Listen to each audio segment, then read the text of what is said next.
Welcome to our viewers and thank you for watching. My name is Jabu, partner at PwC in Johannesburg. Joining me today is my colleague Viamala Moyo. He is a senior manager at PwC office in Blantyre. He will be giving us some insight on doing business in Malawi. So Viamala, thanks and welcome. Tell us a bit about Malawi, how the country is like, the people, and are there any opportunities for doing business in Malawi?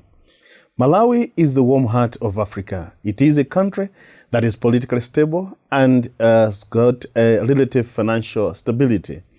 The population is a young population, but very hardworking, and there are many opportunities to work in Malawi. And these opportunities range from mining exploration, agro-industry, both upstream and downstream, which is agro-processing, and also renewable energy, be it hydro or solar power, and also oil and gas exploration. Thank you. That's very interesting.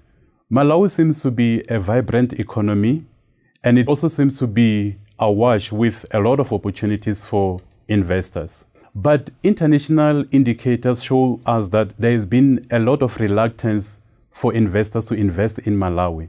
What would you say are the big challenges facing businesses in Malawi today? Firstly, the major challenge that we have is unreliable power supply, which has led to very minimal investment attraction. Currently, power is available mainly for about 1/3 of a day. This is not good enough for development of a productive sector. Being an agriculture economy, over-reliance on rain-fed agriculture has led to a weak export base as agriculture output is heavily compromised in adverse climate conditions. To a great extent, agriculture is at subsistence level. Next is exchange control regulations, which also play a part, though not significant, in shying away potential investors.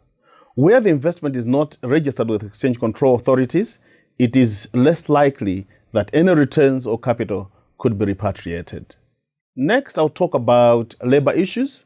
The available labor is mostly unskilled, and this means they may have challenges to immediately work on modern high-tech equipment. There is a need for a clear succession plan for a local resource where an expatriate is granted a work permit. Unskilled labor is mostly unhappy, and this leads to some isolated cases of industrial actions. It is necessary to keep employees happy and be in line with the labor laws. And also, corruption remains a significant challenge. Besides executive commitments to deal with it, it has led to a lack of trust from the cooperating partners, and they currently directly fund the development projects as a way to mitigate the risk. Maybe lastly, let me talk about the bureaucracy in the administrative way of doing things in Malawi. There is red tape, but this has led to the country to be ranked lowly on the World Bank Doing Business Index. Currently, there are many reform programs to bring in efficiencies in the critical functions of registration of businesses, obtaining permits, as well as complying with taxation requirements. Thanks, Viamala. So, in conclusion, given all the challenges that you've mentioned so far, what would you say are the 3 important actions that an investor into Malawi needs to take in order to make sure that their investments are successful?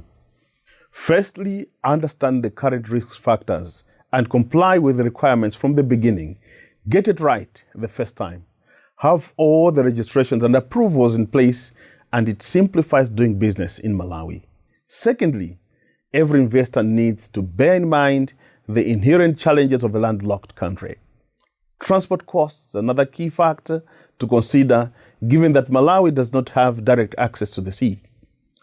Finally, cultivating and nurturing relationships with authorities in order to increase trust, openness, and always work towards smoother partnership. And finally, it is key to understand Malawi as a market in the first place and also a base for the export market.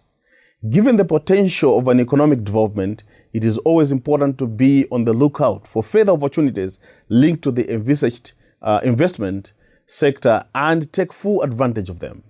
Malawi, to a great extent, is not developed, and this provides an open book from which to read a dossier of opportunities. Thank you, Viamala. It has been a pleasure talking to you today. Thank you so much. It's been a pleasure as well for me to be here to talk about Malawi. Well, there you have it, ladies and gentlemen. Malawi is open for business, and I hope you have found this useful. Thank you.